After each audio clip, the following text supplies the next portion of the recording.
I'm so happy to have Noah Blanton back on the show once again. Thanks for coming, Noah. It's good to be here again. Yeah, I Yeah, thought I wasn't sure I'd get a second invite, so this is no, nice.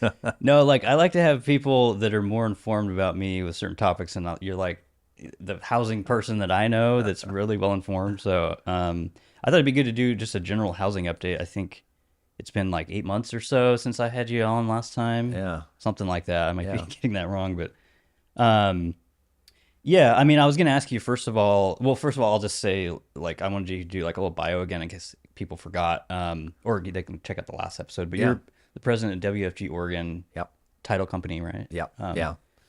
So you have a kind of deep background in housing. Yeah.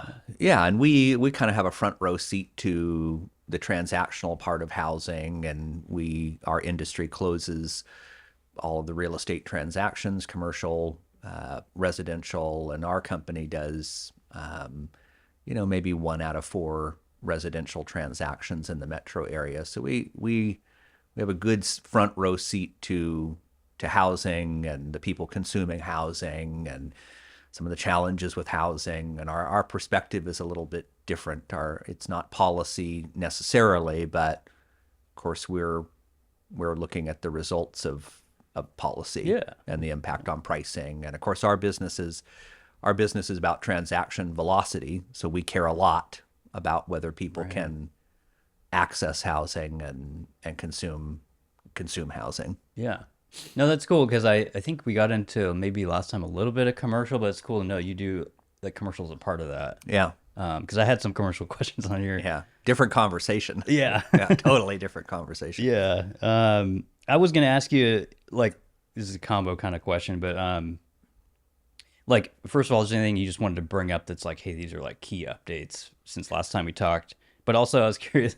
I just been on this topic for the past few months. I don't know if you saw the Portland Metro Chamber and Eco Northwest had this whole thing. They said we're in a recession. The city of Portland is in a recession. Yeah, I was curious if you agree with that, and also, like I said, if there's any like big housing updates that yeah, are on your mind or not. yeah. I don't know whether the city or the county is in recession. I'm not an economist, and so I suppose it would depend on how you define recession. Sure. Certainly, I think we can all look at the numbers and say the city has seen decline in tax revenue or economic activity. And if you were to look at the price signals from the commercial market in the core of downtown, I don't think it's unfair to say the city is probably in recession. Yeah. But the technical definition, maybe we'll leave that to the PhDs. Yeah.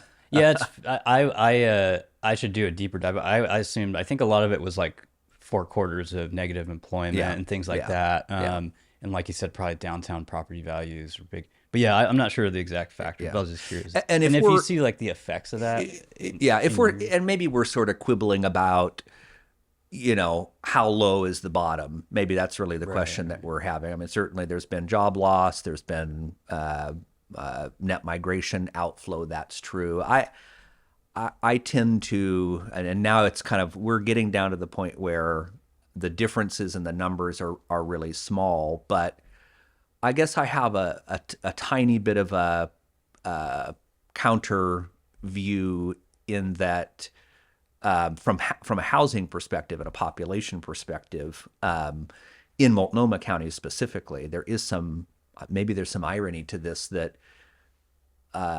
affordable housing now tends to be concentrated in Multnomah County. And pricing signals are a really amazing thing because they tell you, where people are responding to incentive and what matters to them. And I think Multnomah County is, they've suffered, but there is some population growth in Multnomah County. You can look at census numbers, and those I don't look at those. I like PSU's numbers, Okay, yeah, and some of yeah, those numbers that are a little bit closer to the state. right. But if you were to look at population, there is some small population growth in Multnomah County. If you're trying to access housing that's affordable, whatever that is anymore, largely you're going to probably find that there's more stock available in Multnomah County. And so I think that people respond to incentives, prices adjust, buyers and sellers come together, people see demand, they provide supply where it makes sense. So, I'm not maybe as totally pessimistic. I can see the issues, but Right. maybe I'm Yeah. not, No, it's an interesting, I think, perspective that probably isn't or like even looked at a lot of the time, is like just looking at the housing, like you said, the pricing and all the different factors that weigh in on that. Yeah, but if we're talking about residential housing, the large update is super boring. Nothing's changed. Right. Yeah. I'd say And mortgage rates have been kind of nationally dipping a little bit, but yeah, nothing crazy. yeah. I think if we were talking a year ago today, mortgage rates would be maybe 90 to 100 basis points higher.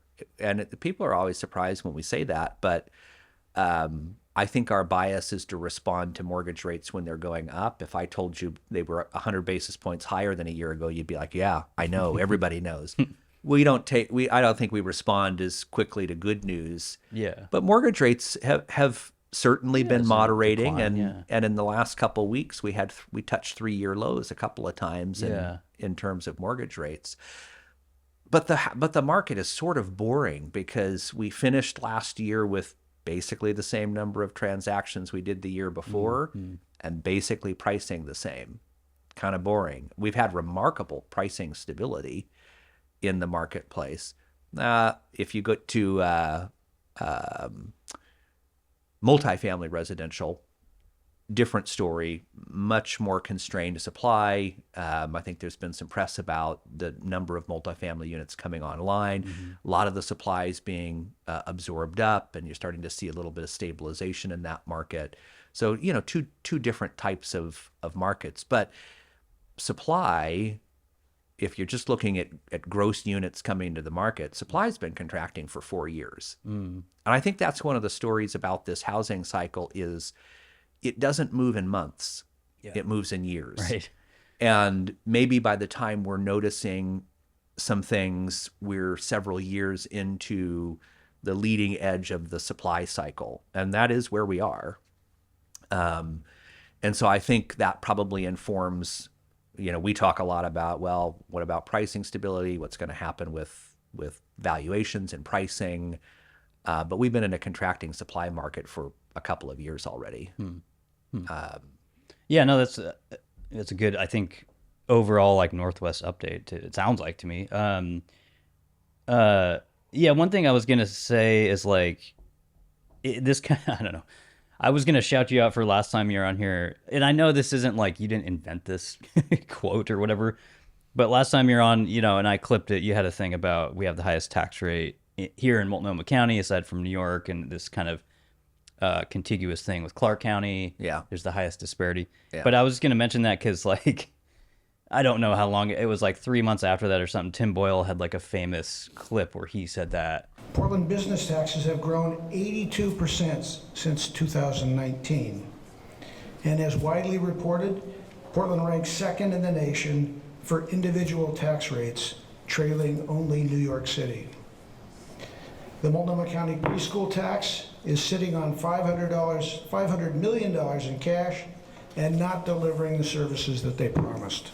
With, I think it was with the governor's, like, one of her commission things that she put together. But I was just curious, like, has anything really changed with that kind of tax culture? It seemed like after Tim, he's the CEO of Columbia Sportswear, but after he said that, it got a lot of attention, and people were kind of like, yeah, this is a real issue that we have. Yeah.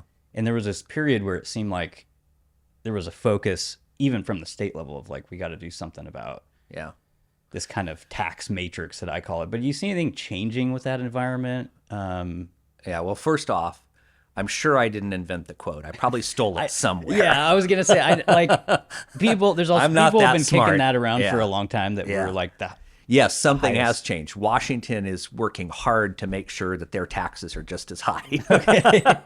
So now that people are moving over there. Yeah. Well, it's interesting because if you look at the relative price advantage that Southwest Washington used to have in terms of, let's just keep it to residential real estate.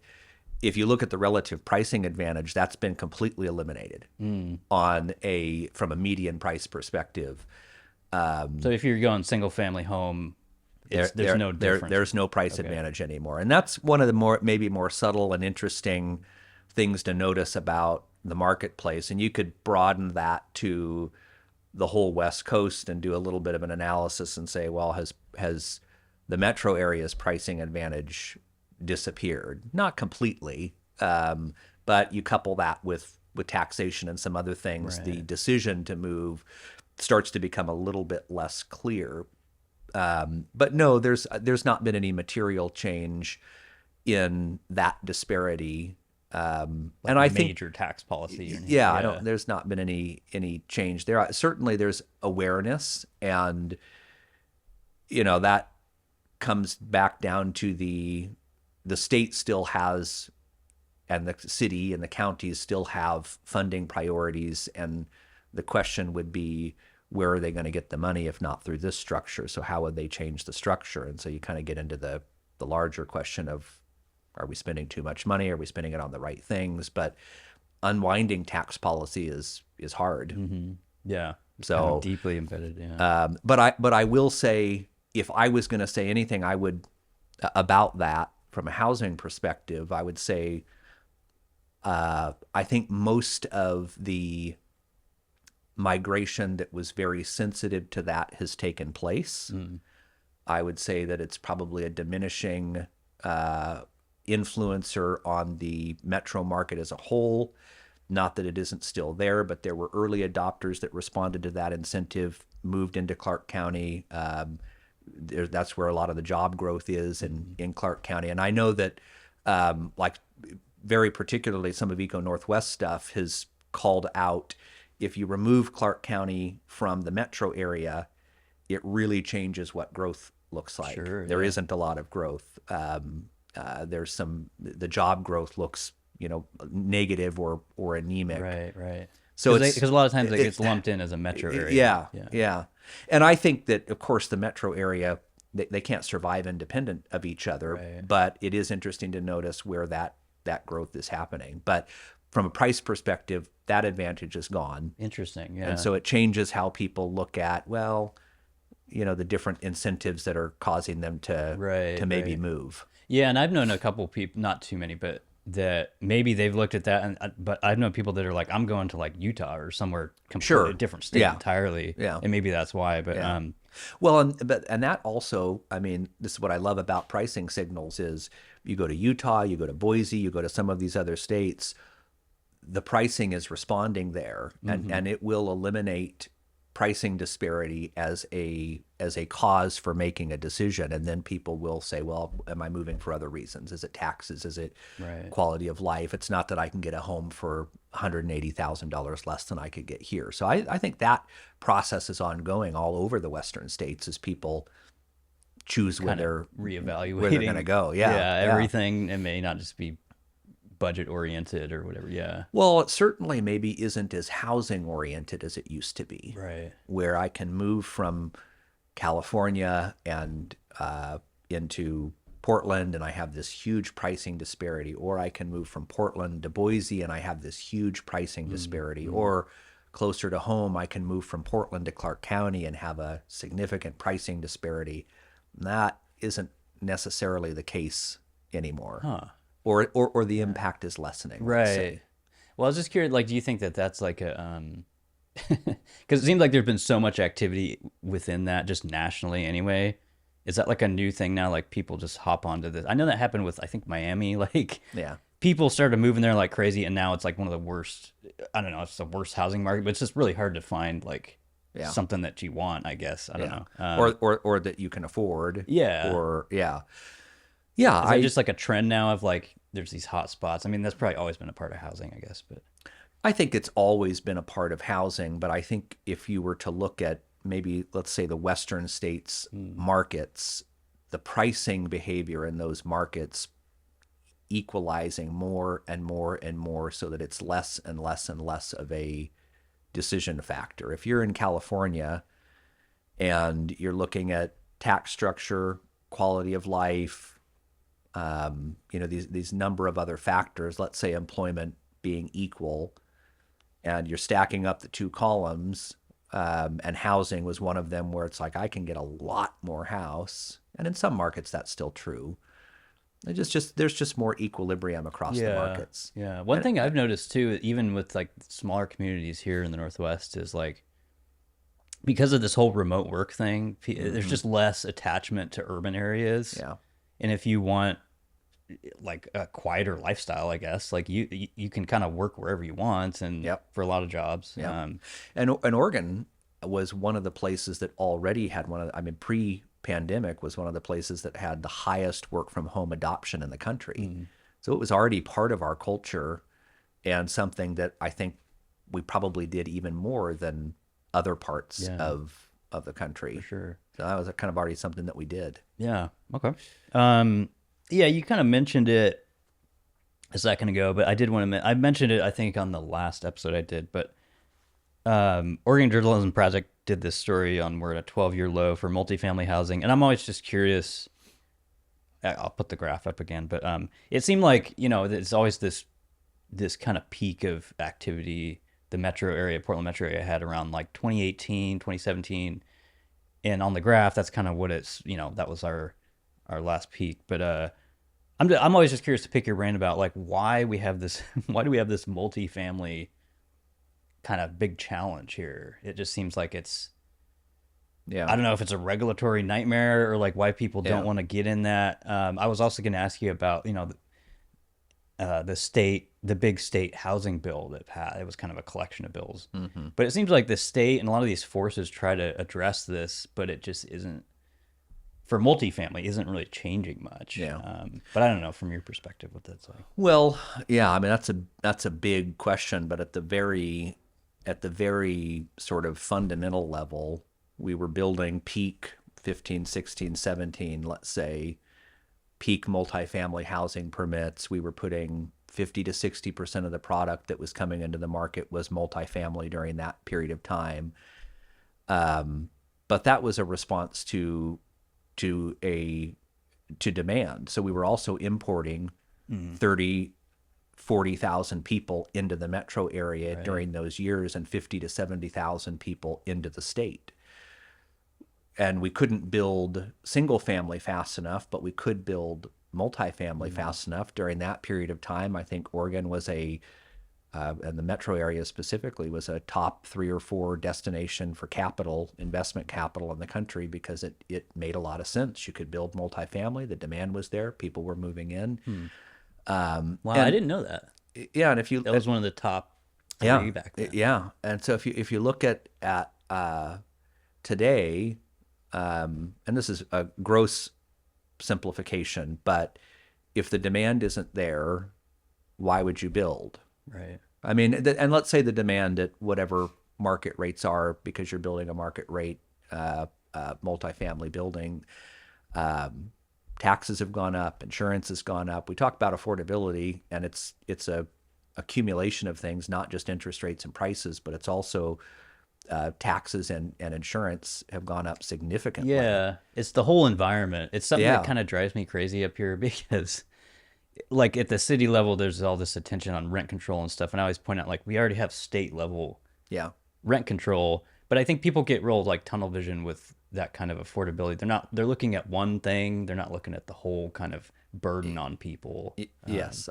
And since you brought up rent control, inclusionary zoning, some of the other things that make it, they may be well-intended, and I think we talked about this last time a little bit. Inclusionary zoning and rent control do help some people. Right. So does investments in affordable housing. It helps some people. It does not address the entire market and the whole problem, and never will. So you will always have these policies that are helping some fraction, and they're good then in that respect, but they don't address the market issue. And that, I think, becomes the larger problem. And we say, well, the state certainly can't build us out of this issue. But at a very fundamental level, we built more housing then because more people were coming here. Right, makes sense. And at a very fundamental level, we're building less today because less people are coming here. It's So it's kind of like it seems so simple, but it just makes sense. yeah, trust me, if 30,000 people were moving to Portland every year, there would be more You'd see multifamily that, yeah, construction. yeah. What we have not maybe talked as much about, because it's not as apparent, are the demographics inside of the metro area, and why there is probably still a little bit more demand than the population numbers would suggest, because there is still household formation occurring. Household formation is occurring at smaller numbers. So the average household size is 2.45 today, I think, instead of 2.65. This nationally, I don't know what it is locally exactly, but even that small amount means you need more housing because there's fewer people in each unit of housing. And the demographics in the metro area are good for household formation. So we were not importing 50-year-old people in 2017 and putting them in studio apartments. We were importing, mid-20s career professionals that are now established, they're root setting, they're deciding. Probably just graduated or something. Sure. And then we had some other really good demographics. So that's a ballast to population growth that when we analyze the whole picture of demand, we have to think about. But fundamentally, less housing on the multifamily side because there's less people. Yeah, no, I mean, it makes so much sense the way you explain it. But yeah, no, it is. I think sometimes people and even governments overthink that stuff. And the cycle's going to be, what we'll do is underbuild, and we are about to grossly underbuild. I don't think there's any question about that given, look, the pipeline is surprising when you look at it on a graph. Yeah, and it's just like you're saying, that's just a response to like, there are people moving here. There's just not like the crazy amount that we were just talking about. Yeah. And so what has to adjust then in order to bring more to the market? Pricing, vacancy rates. You need some things to stabilize.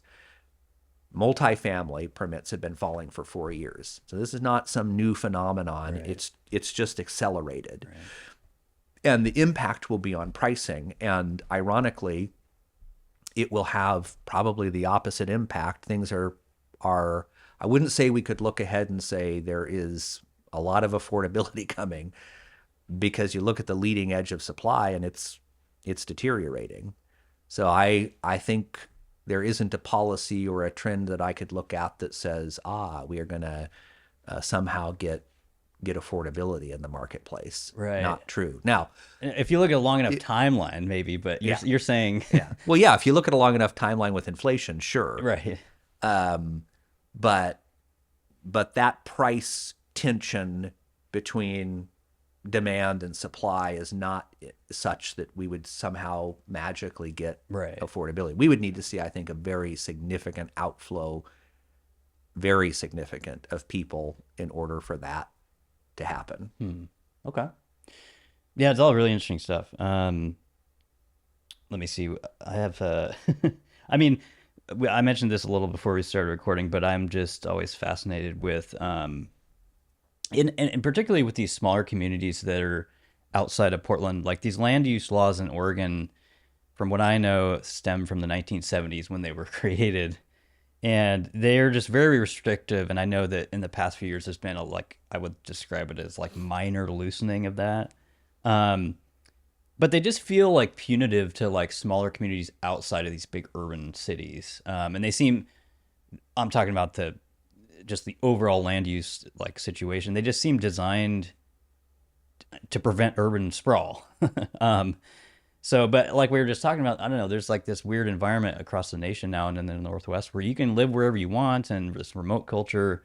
And I don't know, I'm just curious your thoughts about like, do we, like, what would you, if you could wave your magic wand and change land use laws? I don't know. Or do you see like issues with them now? Like, I'm just fascinated with them here and why we just seem kind of stuck in this issue with land use. I don't know, maybe that's just me, but well, I think that's a complex topic. You build layer upon layer upon layer of regulation for land use over, as you mentioned, decades. I don't think you're wrong that the intention was to it's an urban growth boundary for a reason. They don't want growth to go beyond a certain boundary. Yeah. And so you force density, which then enforces scarcity in some way. And the land that's available for development, the easy stuff gets used up.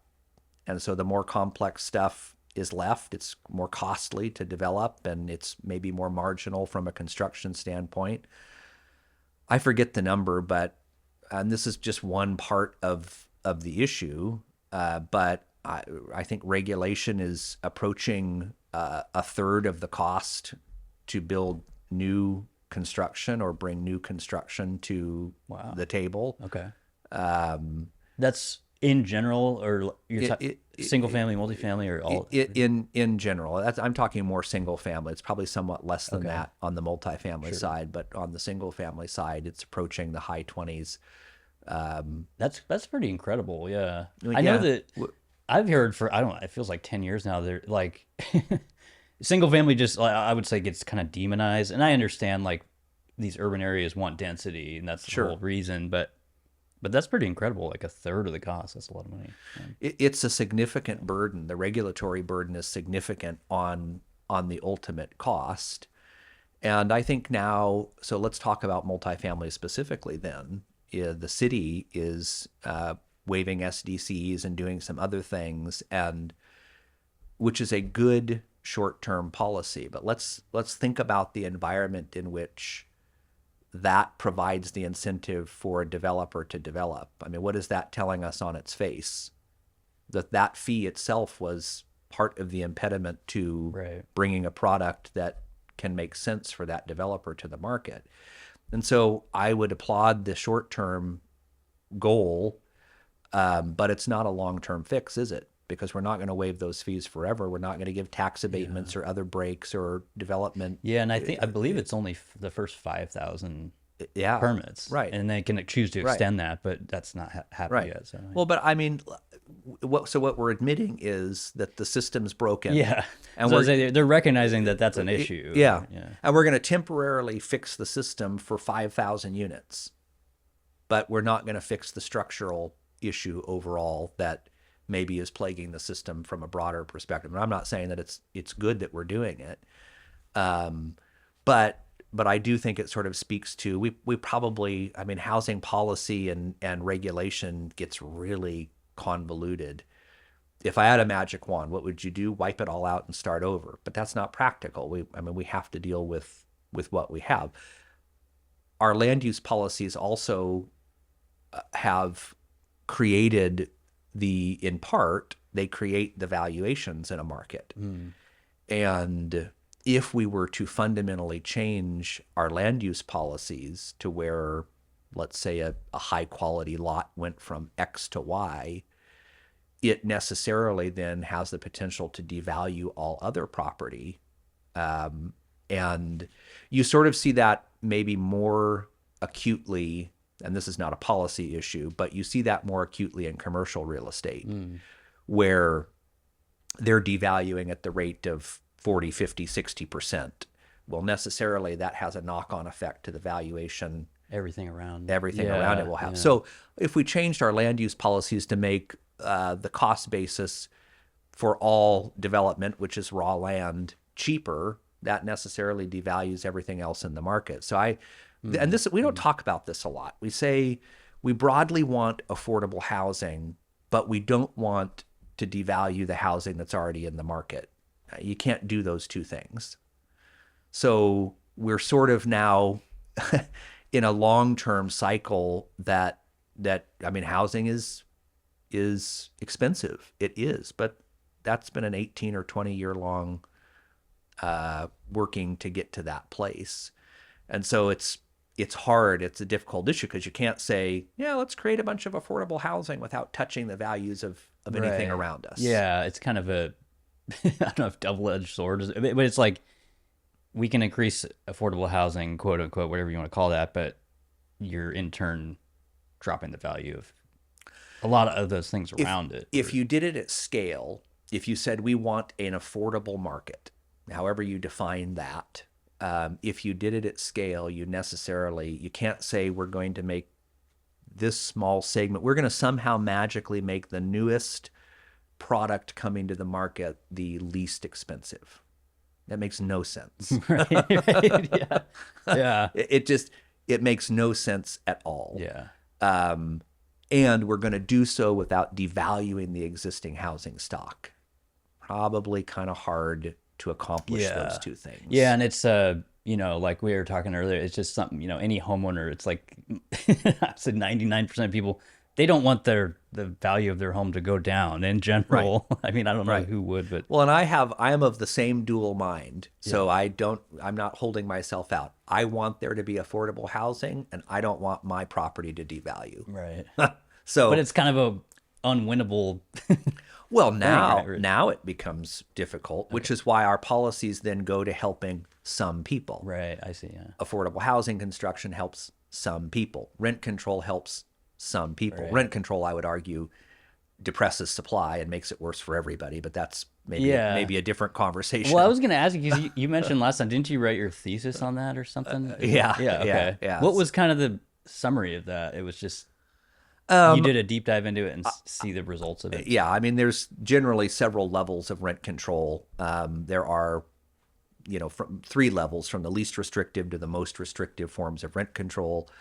And some can be imposed in emergency situations, and rent control sort of spread from the end of the Second World War, where there was this huge need for housing, and we said, well, look, we're kind of in an emergency situation. We're going to cap.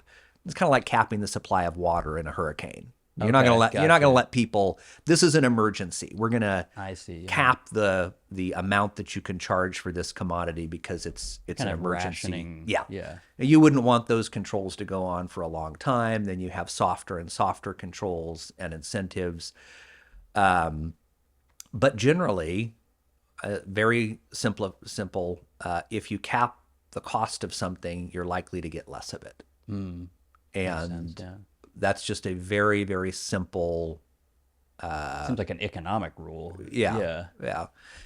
Now, that doesn't mean that you shouldn't have controls for vulnerable people, and that there shouldn't be social nets that address housing at certain levels. It becomes very, very obviously it's a complicated issue. But you cap the price of something, you're likely to get less of it. Right. It doesn't generally tend to lead to more supply. Yeah, I was trying to remember. I think there wasn't there. There was like this conversation a few years ago when inflation was crazy about capping grocery prices, and this was the debate I think that was happening. Was like, that's probably not good for like grocery stores that want inventory of stuff. It just doesn't really work in that stuff. Prices are painful. I mean, but they're such a useful signal. Right. They can be painful either direction. We tend to pay attention to them, like you said, in one when they go up in one direction. I mean, it was painful in 2008, 9, 10. Prices were painful going the other direction. Right. And we did eventually pay some attention to that. There were first-time home buyer credits and other things where we tried to get people to get back into housing. But you have 20, 30, 40% devaluations in some cases. The price signals and the time for those price signals to reconcile themselves, they're not as fast as we'd like them to be. I mean, it took us many years to work out of that situation. Guess what we didn't put into the market at that time? New construction. Why? You don't need to. You don't need to. Right. So I know I'm being a little bit, No, I think it's a great, because I was going to bring up, I don't know if you saw, I believe John Topanga did, but it was another, I think Eco Northwest thing, but it was on Oregon Journalism Project. I've mentioned it like 5 times on the show, but they did a deep dive into the urban growth boundary and these land use laws. And it was like, that was a time, like you're saying, when we had this issue of people were moving here like crazy in the 70s or, whenever that conversation in the legislature was going on. And we're just not in that same place anymore. And so it's like this struggle of like, we're adapting to, like you're saying, the movement of people. And when you don't have that, it sounds like it makes a lot more sense. Like what you're saying, like it's just a response to that. Well, and if we think about our land use policies, we have decades of the land use policies that have created the housing environment that we have. Maybe if we think about changing them, we could think about a place that doesn't have those. Let's pick a market that doesn't have an urban growth I boundary. think Houston always gets. Sure. Or you're saying ones that are like there's not these anti-sprawl restrictions. And let's have a thought exercise about, well, what would it be like to go there and impose an urban growth boundary? It would be extremely disruptive. That's a good thing to think about. Yeah. If we tried to eliminate an urban growth boundary here, it would be extremely disruptive. Right. So each of those policies, it's not get in, get out type of policy. It's we've constructed a community based on these land use policies over a very long period of time. Right. Now those land use policies are causing us discomfort. Right. Pain. And you could say the same thing about sprawl. I mean, it's just a different problem. They're causing us discomfort. The one discomfort it doesn't cause you in Houston is pricing. Because it fixes that problem, makes traffic worse. It makes all other sorts of other things worse, but not pricing. Right. Just different trade-offs. Just different sets of priorities. And I think it's one of the things that we tend to do poorly is say we've made a certain set of value-based decisions about our land use policies, and we are comfortable with the results that come from that. Right. It's kind of like just how you want to deal with growth. Correct. Basically, yeah. Yep. And we've chosen one set of policies that cause prices to be higher. And now we don't want that. Right. Well, basically, yeah. Exactly what I'm saying. Yeah. No, it's you have a way of just boiling it down and it makes sense. Yeah, I was going to touch on you had a post about, I thought it was interesting because I saw a thing recently that I don't know if this ties in. You had a post about like luxury sales in the metro area, and that was kind of increasing is kind of what I took away from that. Or there's just like, but I saw a thing recently like the Ritz. I know they've had all sorts of the Ritz Carlton here, but they've been selling. They have sold some of their units finally. They're at a deep discount, but I don't know if that's the type of thing you're talking about in there. No, the Ritz is a singularly. We'll set that aside as a completely different project, but it's a wonderful study in pricing. Yeah. Where at a point things sell. And the question is you test that pricing and at a point it sells. And let's just pretend that an average unit there was $1 million and it wasn't selling. And I don't know what it is today. Maybe it's 600,000. I want to say they sold for about half or something. Yeah. I can't remember. So what a wonderful, petri dish that we can observe for how pricing works and when it incentivizes people to take action. The Ritz is a great example of that. And I have no doubt that... And I'm talking about the condos, just to be clear. Yeah. Yeah.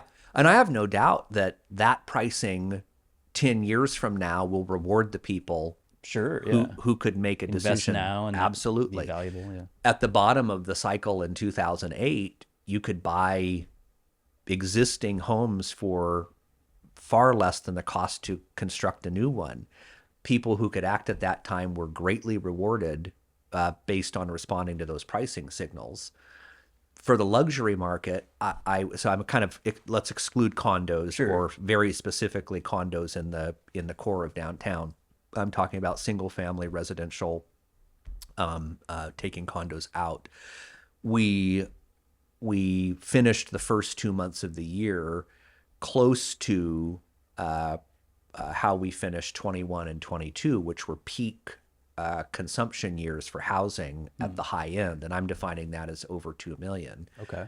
So we have a pretty strong demand for housing above a certain price point, above 2 million. And there's probably a lot of reasons for that.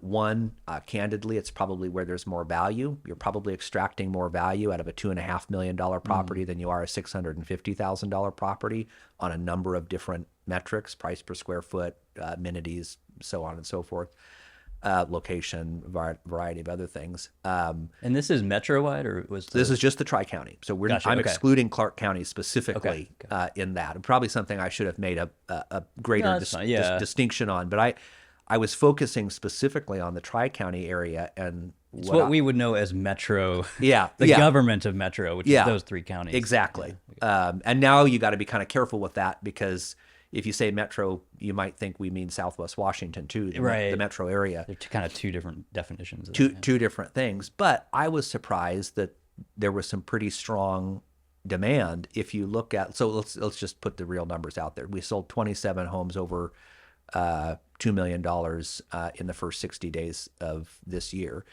In 23 and 24, it was 15. Okay. In 21 and 22, it was mid to high 30s. So we're splitting Kind the of a dip, difference. and now it's coming back. We're splitting the difference between that high and low, and we did that last year as well. I took that as a sign that there's some decent, stable demand in that marketplace. Now, of course, those households are probably disproportionately invested in the stock market. Their personal finances look different. I think there's a discussion around the bifurcated market that we should be having. That is those that have fixed their price for housing and are invested in the equities market, and those that have not. They're experiencing two very, very different things, and that's worth talking about. But yeah, it's pretty strong. And if I want to expand on that point for just a minute, because I think it's the other side of this housing market that we don't talk a lot about. Yeah. So most of our conversation today, and probably rightly, is focused on access to housing from people who don't have it. And that should be a conversation. What we are not talking as much about is the influence of people who have fixed that cost well below the rate of inflation for the foreseeable future. Tens and tens of thousands of people, hundreds of thousands likely, fixed their largest monthly cost well below the rate of inflation while interest rates were at 2 and 3%. They consumed real estate or they refinanced it. A mortgage is the greatest hedge against inflation that the average person can ever hope to have. I've never heard that, but that is that makes sense. Yeah. Yeah, and if we think about this during COVID, I fixed my cost at 3%. Yeah, because you're Wow. kind of locking in your housing costs for a long time. I'm locking in hundreds of thousands of dollars that have been lent to me at a 3% rate. So when inflation went to 9, I cried about the price of groceries, but guess what didn't go up? My housing costs. And that's what people always point out. It's like, for many people, their highest monthly cost or whatever is housing. So yeah, Right. if you're locking that in an extremely low rate, that makes sense. It's like 63 you're taking control of inflation in that way. Exactly. That's a great way to say it. 63% of Oregonians fixed their rate below 5%. How much? 60? I'm sorry, 84%. Oh, wow. Fixed their rate below 5%. Wow. Almost 30% of them at the peak of COVID rate influence fixed their rate below 3%. Wow. So, And that's also, I was going to say, I hear about this all the time. There's this national issue of those folks locked in and rightly so, holding on to those properties. I was curious though, does that also tie in with I know there's this, and I'm not trying to disparage them, but there's also this conversation of boomers holding on to houses, and that's a new phenomenon. I don't know, maybe that's not new, but are those related at all, or is that? yeah, I think they are certainly related. I'll give you the maybe alternative to that is in our business, we see a lot of gifted funds to help children and grandchildren buy housing as well. Yeah. So maybe the offset to a boomer I see. holding on to their house is there's also a tremendous amount of help, interfamilial help Right. to get children and grandchildren access to housing for the first time. So yes, but think about it. I mean, everyone's responding to an incentive. I'm a boomer. I've either paid my house off or I fixed my rate at a very, very low rate. Maybe I'm on a fixed income. Maybe I'm not. Maybe I'm in a 3,500 square foot house I don't necessarily need. But the real question is, what's my alternative? Right. The alternative to that is what? Yeah, I don't know. A lot of people just like to dunk on boomers, but I always just say it's who wouldn't do that? It's kind of what you're saying. And well, I guess my question is, what do you want them to do? right. I mean, I guess that there's just articles and shit I've read, Yeah. but people always just say, well, naturally they're staying longer, they would move to another place or downsize, or they'd hand the house over to their kids or something. But it makes sense what you're saying. Like if this is a new phenomenon of people staying there longer, you're also seeing the new phenomenon of them gifting Yes. their kids or whatever to get them into a home. So there are kind of two new things happening there. Yeah. Yeah, it's that would be my perspective, is that there are other things happening in the marketplace as well. And we you know, it's, yes, we could look at the boomers, and it's fashionable to dump on them and say they're the problem. Maybe they're part of the problem. We probably all are, but it's just a natural reaction to yeah. to living their life, and like, Right. they're doing Well, the best. you could say the same thing about me. I mean, why am I holding on to my 3% mortgage? Right. But it speaks to the broader issue in the economy as well, which is those of us that fixed our rate are weathering inflation and price adjustment much better than those who have not. And so, I mean, if you look at my kids, for instance, that are in their early 20s, totally different marketplace for them. They're consuming housing at market rates. They're not able to fix that cost. They have to float with what inflation is doing in every part of their life. And so it's a reasonable conversation for us to have. And this maybe is the broader housing conversation in general, because everyone wanted low rates during COVID. And no one complained about them at that time. It seemed like the wise thing to do. And now we're just experiencing the consequence of that. Side, so everything has a consequence. Yeah. What if we hadn't done that? What would the market look like? We don't know. Right. Maybe it would have suffered tremendously. Yeah. Maybe we'd have affordable housing. Well, I was gonna say, what do you? You don't have to tell me this, I guess, if you don't. But what do you tell your kids? Like, are they? Because a lot of people like millennial and younger are just like, I don't know if I really participate in this, but a lot of people are just like, F this whole market, I'm just gonna rent for life, which sounds dumb, but I don't know. Like, are they kind of in that mindset, or like, does it just seem like I think battle? I think it seems like an uphill battle. There's certainly a level of, I mean, when you look at it, it seems a little bit hopeless. It's like, oh, how am I ever going to get into a house? And it is, I mean, that's a tough conversation. Certainly what I tell them is from my perspective, you should desire to own real estate. It's good for you. It's good for your household. And maybe there's a little bit of a conversation around what type of housing. And I'm gonna talk like an old guy now. Okay.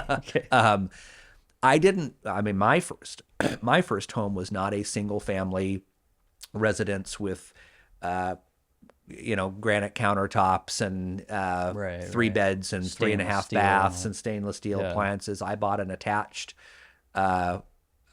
duplex, and it was lovely. It got my foot on the bottom rung of the property ladder, and I was able to then kind of move up. Maybe some of the conversation, and I think it's happening, is about adjusting what our expectation of housing is. I think that's a good point. Yeah. Yeah. Because one of the things, I guess this is maybe not totally on social media is their fault, but there's this kind of expectation culture, I think, especially with younger people, and they see, that's what all social media is to them, is they see people living lives that they want to have. Right. And I think it builds these expectations of like, they don't want to settle for a cheaper home, or they want to start with the $3 million home or whatever, I think that is. So I think it's a good point. I think there is some of that is true. There was I forget who did this.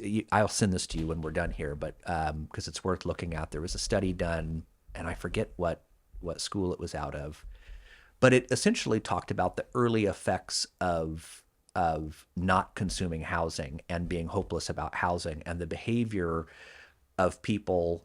Younger people, how they tend to invest more risky in a more risky manner, that they spend more money, that when you kind of become hopeless, you tend to act differently as a consumer in other areas of your life, and how bad it is for the economy as a whole for people not to feel hope that they can buy housing.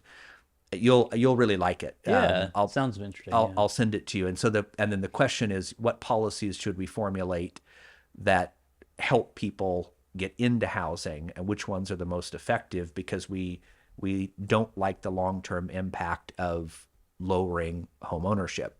So I guess my advice to my kids would be consume the housing you can. Maybe that's a fixer. Maybe it's a 2-bedroom, 1-bath. Maybe it is a townhome, and that gets to the middle housing discussion and some of the good policies that we have put in place there. I want a barn dominium. That's A barn dominium, you know. Yeah, I don't know if this is the most affordable, but yeah, I want that too. But I think that would be my advice. But don't give up hope. Start looking at ways that you can accomplish that goal and get your foot on the bottom rung of the property ladder and move up. Okay. Would be what I would say. Yeah.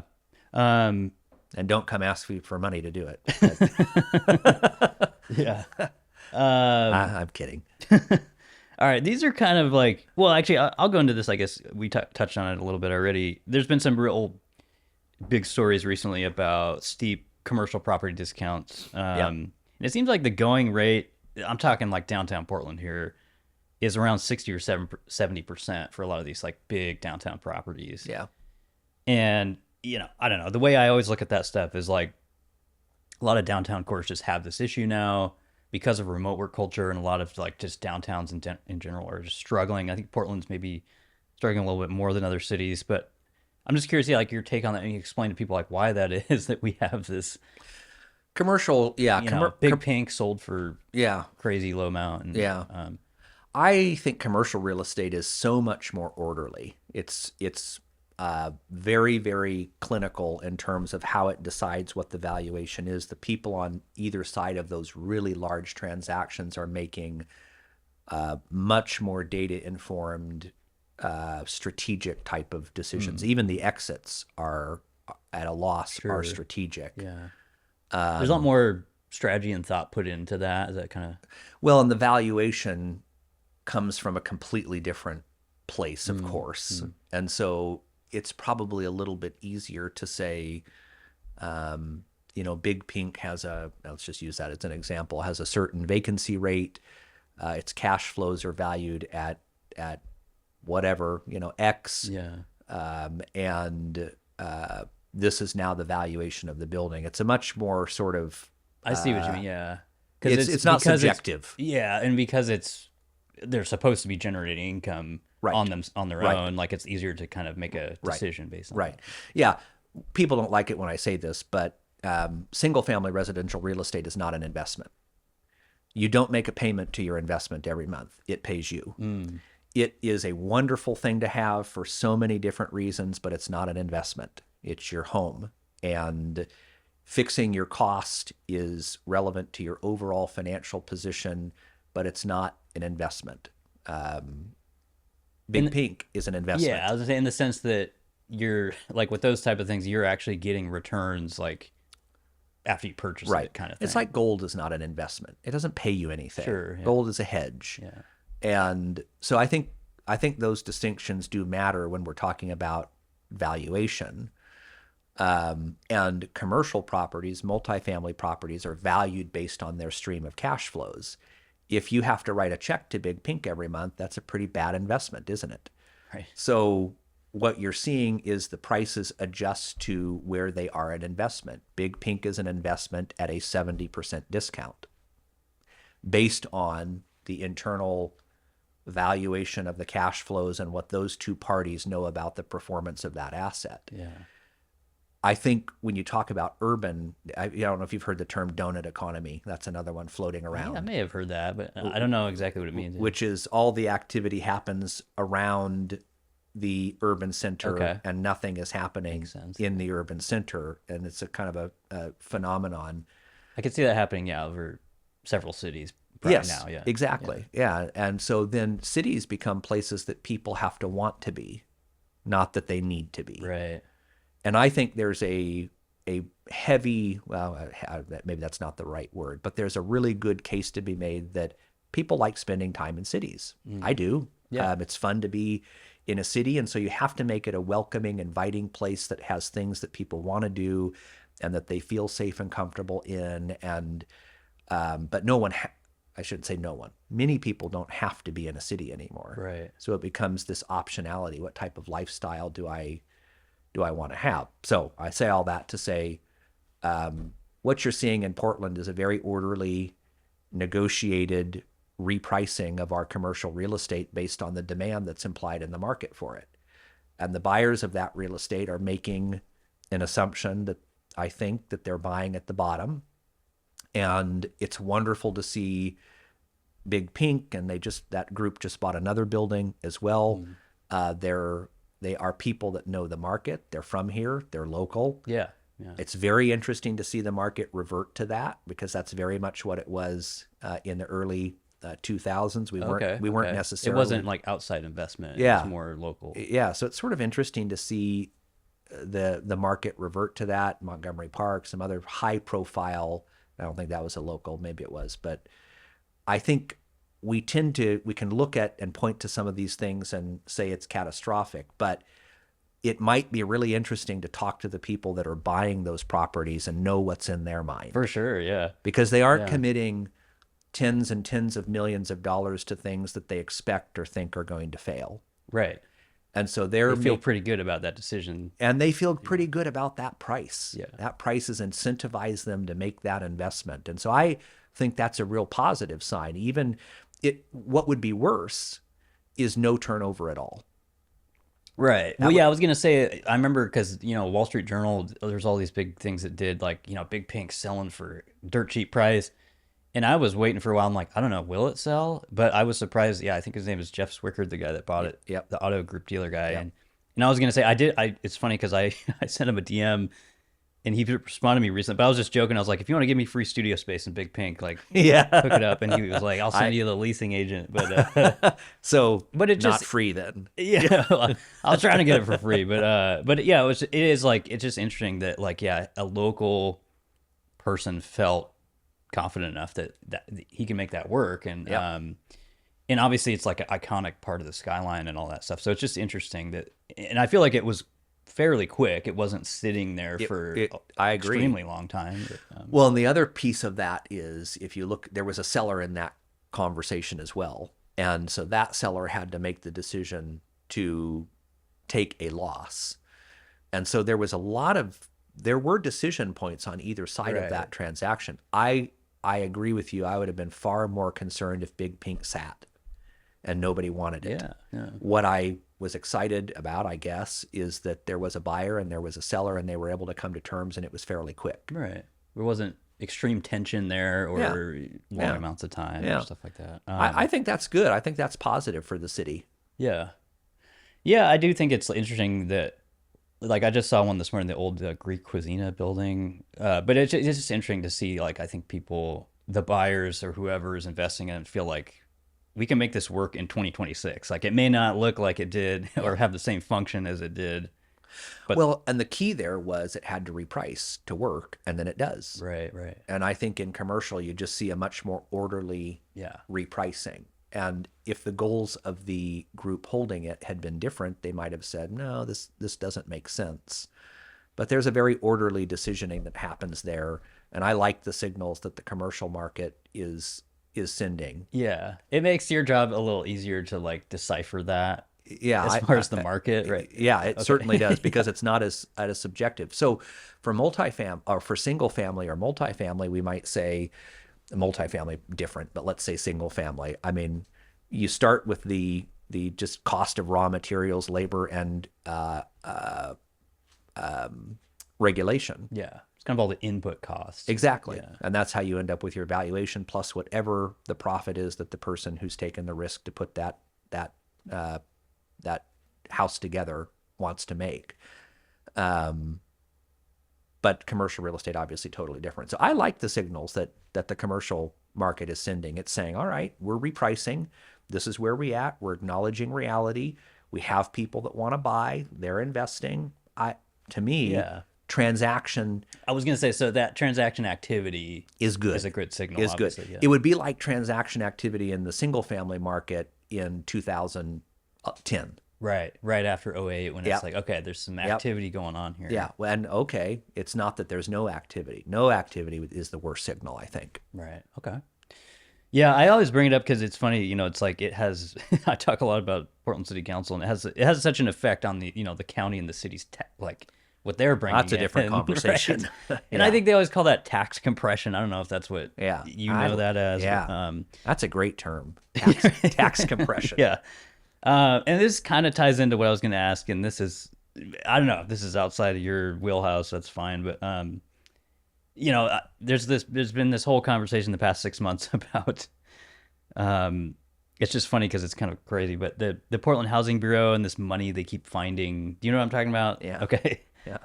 I was just going to ask if you have any thoughts about that, and also this kind of, with these local governments, this kind of issue we have with they seem to accumulate these piles of money like PSEF and Preschool for All. Yeah. And then they have these huge budget crunches, but then it's just weird because there's this huge pile of money. But yeah, I was just curious if you had any thoughts about the housing money and I've been calling it a political football because some people have said, well, it wasn't just found, it was just unallocated money. And maybe that's just kind of sloppy government. I don't know, but yeah, and if you don't have any thoughts, that's fine. Yeah. Found money versus unallocated. I mean, I suppose that from the taxpayer's perspective, they have either voluntarily voted to give this money to those that they expect to administer it, or those that administer it have imposed that tax on them. And in either case, the expectation is that it's used wisely and for the effect that those that are giving the money intended it for. And I think that's probably the issue in the city of Portland, is not that the taxpayer has been ungenerous or unwilling to try and address and solve the problem, but that those that had been tasked to do so it seems from the outside, when you hear about found or unallocated money, that they are not very diligent with it. And we could say the same about the amount of money that's been thrown at the homelessness and drug addiction crisis. It's not because of an ungenerous or stingy public, but it is maybe due to those that are administering it. And so I think it's frustrating to hear about that type of unallocated capital, because it's not doing anything then. It's being collected. And so it's having let's call it, it's taking it away from other people that would use it for other purposes and idling it for no purpose. Yeah. That is frustrating in a community, any community, and in this community specifically, because we see needs, and it's frustrating to see that capital that's been collected unallocated. Yeah, and I thought you kind of, I guess maybe did say this just now, but it's it has kind of that negative effect of because I think some of this was there's been 3 rounds of it, but 10 million of it was a landlord tax or something that was just set aside, probably for rent assistance or something. Yeah. But it was just sitting there, and so it seemed like you're kind of saying it has that initial negative effect, but then it's just sitting idle. So it's there's no real service use for it. I've taken it from you and just done nothing with it. Yeah. And that is really frustrating. I think it is. I think there's probably not a lot of other things that frustrate people more as far as local government. It's and it's you're okay taking my money, but then there's no way to get it out the door. And it's an unforced error. Yeah. It's well, do something with it. It's the frustration of, 10 or 11% of the affordable housing portfolio is sitting vacant. Right. Yeah. And that's frustrating. Yeah. And maybe there's good reasons for it, but from a taxpayer's perspective and from somebody in the community, you're looking at it and saying, what it's causing me to do is lose faith in my government and its ability to address this issue in a satisfactory way. Yeah, because a lot of, I think one of the things I try to highlight here a lot is these aren't small, there's thousands of people working in these governments. It's a lot of people. Well, so and it's frustrating. And it negates any of the good that they are doing. It negates maybe some of the good policy or the things that they are doing earnestly to try to address the problem. It's but when I hear that you're sitting on $63 million, that it's just not has a good net negative effect not on a good the whole thing. Yeah. Not to mention, it's not just about feeling bad. It's that there's also tens of millions of dollars sitting there doing nothing. Right. Yeah. I mean, just the practical implication of that is frustrating. Yeah. Okay. There's just a couple more questions. I danced around that pretty good, didn't I? No, I thought that was great. Yeah. I actually thought you were pretty spot on. Because it's something I've talked about it like for years now on the show of, people are really generous, like taxpayers themselves in these communities we live in, and they just want to see those services reflected, and a lot of times they don't see that. We want the problem solved. Yeah, is what we want. Yeah. The last kind of serious thing I had in here was I remember like when I first met you, you had a really interesting thing from like the Fred data about the U.S. national debt, and I was doing some stuff this week related to it, and then I was just thinking about it again, and I remember one of the first things you showed me, I think, was like an interest chart. Yeah. And it just like, it's one of those crazy things that like this problem just is not going away and nobody seems to want to tackle it. And, but it just seems inescapable. Like, Yeah. and it's kind of terrifying, but, I don't know. It's probably only gotten worse since you showed me those charts before.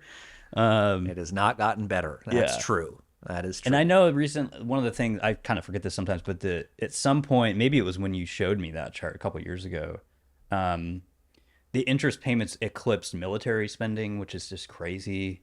I know we spend a lot on our military, but so it starts to eclipse all other spending. The interest spending ultimately does start to eclipse all other spending. And so there's not, I mean, it's a very complicated subject, but we do a whole podcast on that. Well, but it's very simple on one side. There's only two ways to take care of it. You inflate your way out of it, or you make your borrowing costs much, much cheaper. I mean, those are kind of, if you want to keep spending money, and we do, apparently we do, across any type of administration, despite what they say, we like to deficit spend. Well, I guess there's a third option. You become more productive as a country. So we either increase our productivity, we lower our borrowing costs, or we inflate our way out of the debt. And all of them have, I mean, there's a lot of implication to all of those. But yeah, the problem certainly has not gone away. You can say, I know that Japan's pointed to as an illustration of a country that's run very, very high debt and deficits for a very, very long period of time. Look at their rate of borrowing. And look at what it's done for economic growth there. It's been pretty stagnant. So, it's is their debt like even crazier than the U.S.? I don't really. Yeah, Okay. It's significantly higher as a percent of GDP than the U.S. But they have very, very, very low borrowing rates, and so that's a very, very. That's what you're saying. Like if you have that high debt situation, you can lower your if federal our borrowing. Yeah, if our 10-year treasury is 2%, no problem.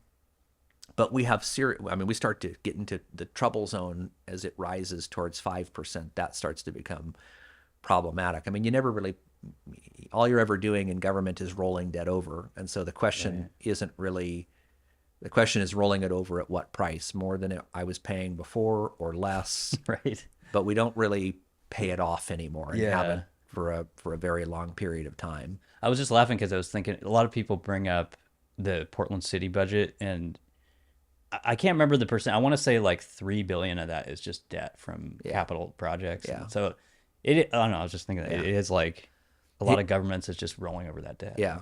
And the way I think to think about that in a very, very long term, this is kind of a crude description, but it's sort of like a binger. And as long as you keep drinking, everything seems great. Right. But if you ever want to come down off of that, it's painful. It's going to be ugly. It's going to be ugly.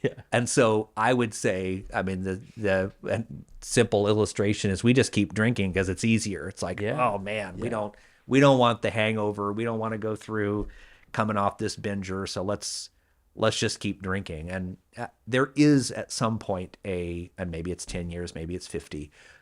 But I do think that you can kind of look at our system and say, well, there's probably an end game to it somewhere. Right. There's going to be a reckoning there of some kind. Yeah. And we've been dealing with it for a long period of time. We've had deficits since the mid 90s, significant ones. We've borrowed a lot. We've increased our GDP. I mean, everything's stayed in balance. And it's sort of one of those things that everything's okay until it's not.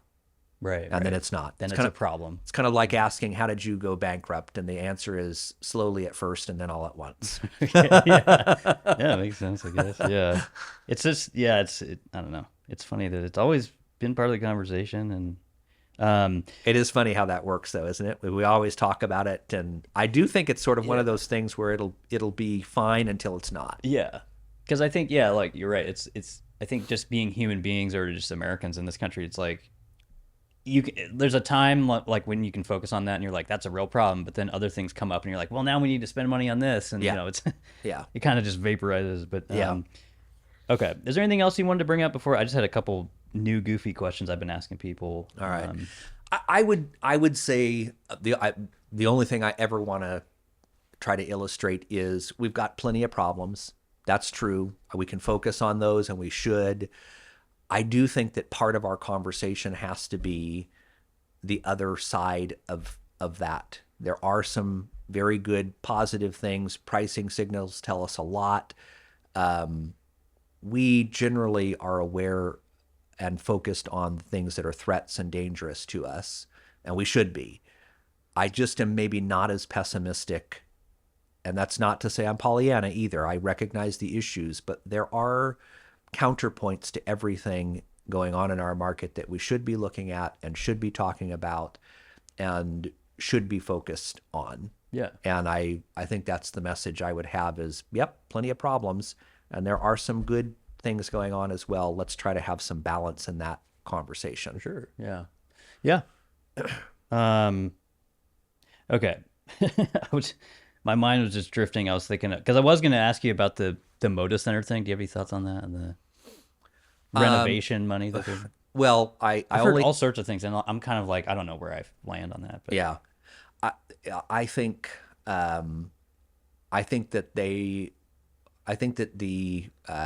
municipalities and the government is in a no-win situation there. What do? Let the Blazers leave? Right. That would by not renovating. Yeah. Or what do? I mean, the optics of spending $365 million to renovate it, does that look good? No. I mean, this is like a bad choice. Yeah, I would agree to it, because there's also the option of they renovate and then the Blazers still move. Right. That'd be like the worst option. Right. Yeah. Right. So I think they're in a bad position, and it's unfortunate. We certainly don't want that team to leave. We want them to stay here. Yeah. With all of the other issues that we have, does it look great to be spending that money?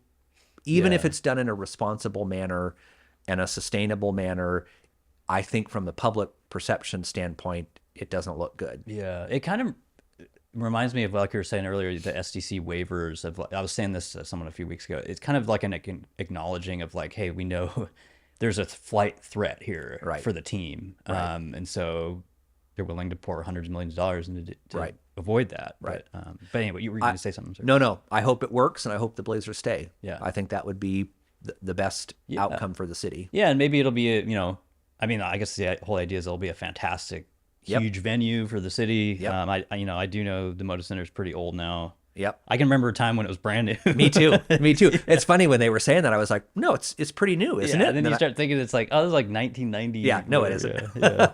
Yeah, I hope it works. I agree with you. Could be a fabulous venue. I hope the Blazers stay, and I hope it attracts a lot of other events as well. Sure, that would be good. Okay, I've never asked this one. I've been wanting to ask this to people. I thought about this because every time there's like a storm or whatever and I lose power, would you rather go no electricity or no running water if you had to choose between the two? Let's say for like, I don't know, a couple weeks or something. No electricity. Easy. Okay. Yeah. That's a tough one for me. I think I would probably do that too. Yeah. Yeah, I don't think I could go without running water. That's hard for a long period of time. Yeah. I think I'd have to go no electricity. I mean, both of them sound bad. Okay. Right. Yeah. But I'm gonna keep my. Now that I'm thinking about it, it's like, yeah, I should probably rework the question, because it's like you obviously have to drink water to stay alive. Yeah. Another one I'm asking people: do you have an animal or creature you're most afraid of? An animal that I'm most afraid of, probably a snake. Okay. Yeah. I was gonna say, most people bring up like snakes and bugs and stuff like that. I'm not super afraid of a spider or a bug; those don't bother me. But a snake really just creeps me out. Okay. Not a fan. I may have asked you this last time, but I'm. It's gonna make me sound stupid, but I have been all into Gruyere cheese. I don't even know if I'm saying that right. Yeah. But did I ask you your favorite cheese last time, or do you eat cheese? Yeah, you did ask me, and I just said I liked. I think I said I like stinky cheese. Oh, that's right. That's right. So I was remember kind of. this. I mean, I like Gruyere, and I like kind of some of the more. We'll call them fragrant I cheeses. guess. Well, I don't remember the other one I had that was I would describe as a stinky. It comes in that like plastic sleeve thing that's like red. Oh yeah, is it kind of creamy? Is it a creamy cheese think- or is it a hard cheese?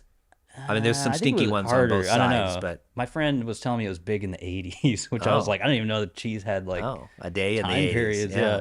I thought it But, was. I thought it was just cheddar and yeah, yeah. But anyway, that one was like showing our very age. fragrant. Couldn't eat it as much, but for some reason, I've been getting into this Gruyere, and it's like to me, like that is a cheese. Like it tastes like a cheese, Yeah. like nothing else that I've ever. I love. I don't know, I'm I just love there. blue cheese. There's a Black Label. I forget the name of the cheese. It's called Black Label something or another that I really love. It's kind of a creamy blue cheese. It's not a crumbly one. It's a little creamier. It's like a spread more. Yeah, type of thing. I'm into that as a cheese. So I would say that's probably my favorite cheese. Okay. Yeah. Yeah, it's just like a I don't know seasonal thing, I guess for me. I was into Havarti recently. Oh. Anyway, Yeah. I just like trying different ones, but yeah, I don't know. It's been a fun combo. We'll have to have you back again to do another Yeah. housing update soon. I love coming back. Good conversation. Thanks for Noah. having me. Yeah.